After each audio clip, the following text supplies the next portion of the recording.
ସାଙ୍ଗମାନେ କୁକୁର କାମ କରୁଛି ରଙ୍ଗ ମିସ୍ତ୍ରୀ ଆଉ ରଙ୍ଗ ସବୁ କରୁଛି। ଦିଟା କୁକୁର ରହି ସେଠି କଥା ହେଉଛନ୍ତି, ତାକୁ ଦେଖି ସହି ପାରୁନାହାନ୍ତି ଆଉ ନିଜେ କଥା ହେଉଛନ୍ତି। ସେଠି ମାଲିକର ବାପାଙ୍କ ଫଟୋ ଅଛି, ବାପାଙ୍କ ଫଟୋରେ ରଙ୍ଗ ଢାଳି ଦେଉଛନ୍ତି।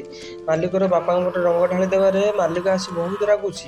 ରାଗିଲା ପରେ ସିଏ ଯେଉଁ କୁକୁର କାମ କରୁଛି ତାକୁ ଦେଖେଇ ଦେଉଛନ୍ତି ଆଉ ମାଲିକ ବହୁତ ମାରୁଛି। ମାରିଲା ପରେ କୁକୁର ବହୁତ କାନ୍ଦୁଛି। କୁକୁର ବହୁତ କାନ୍ଦି କାନ୍ଦି ନିଜେ ରହୁଛି ଆଉ ତାକୁ ଦେଖି ଦିଟା କୁକୁର ବହୁତ ହସୁଛନ୍ତି। ଆଉ ମାଲିକ ଫଟୋ ନେଇ କୁକୁର କାନ୍ଦି କାନ୍ଦି ଯାଉଛି। ରୁମକୁ ଯାଇ କୁକୁର ମାଲିକ ଫଟୋ ରଖି କିଛି ଉପାୟ ପାଞ୍ଚୁଛି, ଦେଖୁଛି କିଛି କଏନ୍ ପଇସା ସଞ୍ଚୟ କରି ରଖିଛି ଆଉ ସେଇ କଏନ୍ ପଇସା ନେଇ କିଛି ଚିତ୍ର ଦେଖୁଛି।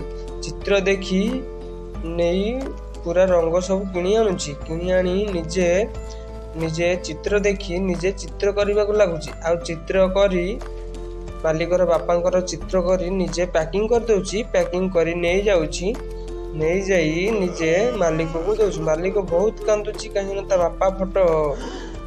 ବାପାଙ୍କ ଫଟୋ ୟାକୁ ହେଇଯାଇଛି ଆଉ ସିଏ ମାଲିକ ନିଜେ ଦେଖିବାରେ ବହୁତ ଆଶ୍ଚର୍ଯ୍ୟ ହେଉଛି ଆଉ କାନ୍ଦି କାନ୍ଦି କୁକୁରକୁ କ୍ଷମା ମାଗୁଛି। ନିଜେ କୁକୁରକୁ କ୍ଷମା ମାଗୁଛି ଆଉ ଥରେ ଦେଖୁଛି ସେ କୁକୁର ଦିଟା ପୁଣି ତା ବାପା ଫଟୋରେ ରଙ୍ଗ ଢାଳି ଦେଉଛନ୍ତି। ସେ କୁକୁର ଦିଟାକୁ ବହୁତ ମାରିକି